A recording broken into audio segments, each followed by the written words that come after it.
The government's long-promised strategy to engage with the Indo-Pacific is out today. It pledges more than $2 billion over 5 years to boost Canada's presence in the region. A big focus is China, a country the plan describes as an increasingly disruptive global power. The government says it will work with China on issues like climate change, but challenge that country in areas of disagreement. Foreign Affairs Minister Mélanie Joly will officially release the strategy next hour. We received an advance copy in order to ask her about it earlier. Minister Joly, thank you so much for joining us. It's a pleasure, David. Thank you.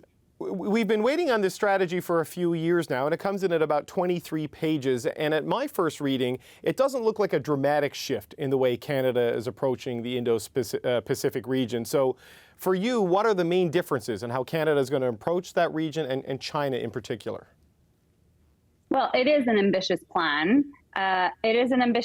Why? Because basically we are turning towards the Pacific as a country. For a long time, we've been involved in our Euro-Atlantic relationship, and we'll continue to do that. We've had, strong relationships also with our friends and neighbors down south, and obviously working with the U.S. and many Arctic nations on the Arctic.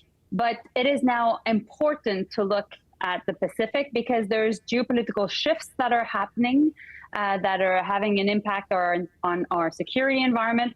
There's a lot of growth opportunities also when it comes to our economy.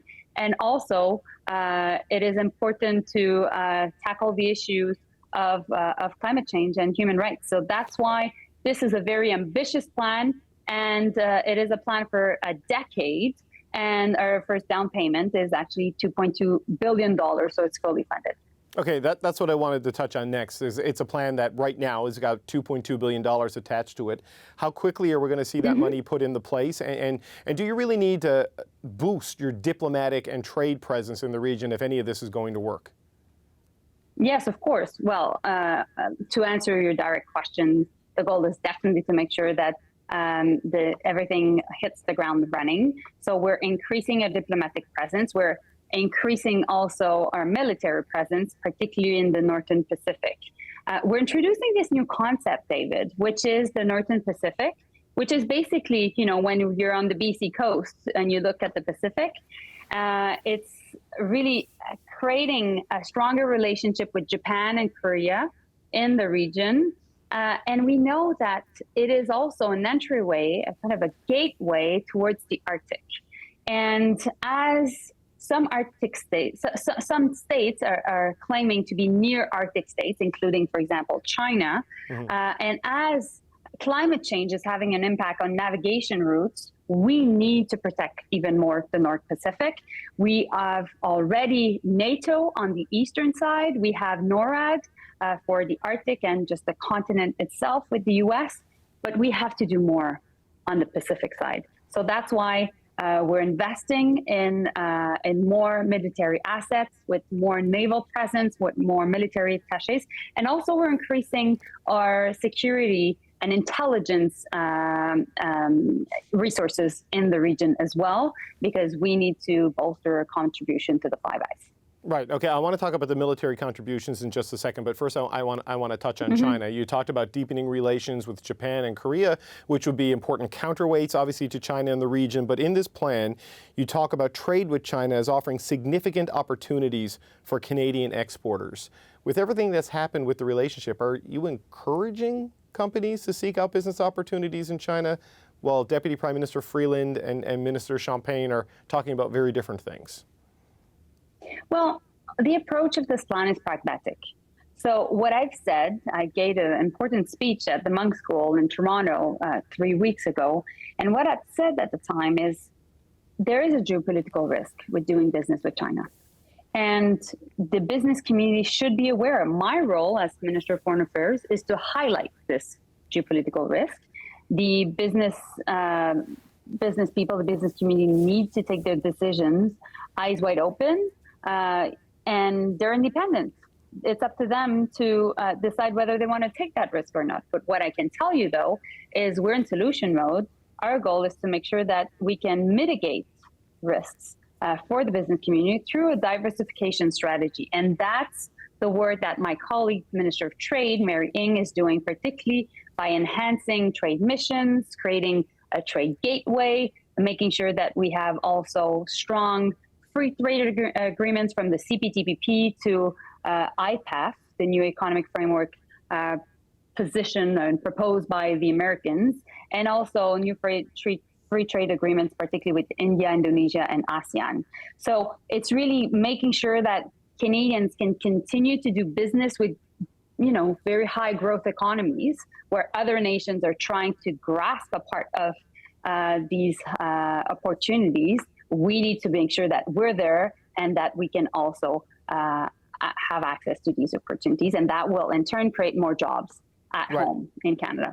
So that's the trade goal. But on the military component, the strategy says that Canada will invest in enhanced military presence, along with intelligence and cybersecurity, to promote security in the region and ensure the safety of Canadians.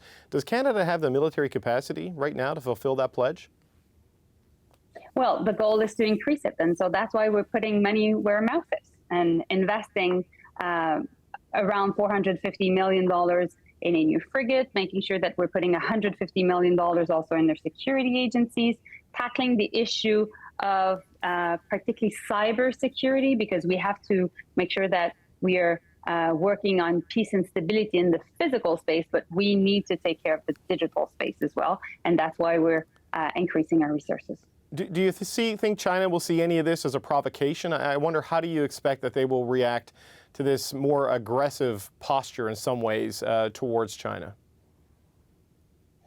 Our approach is clear, and we have a clear framework, which is essentially about protecting our national interests without compromising our values and principles.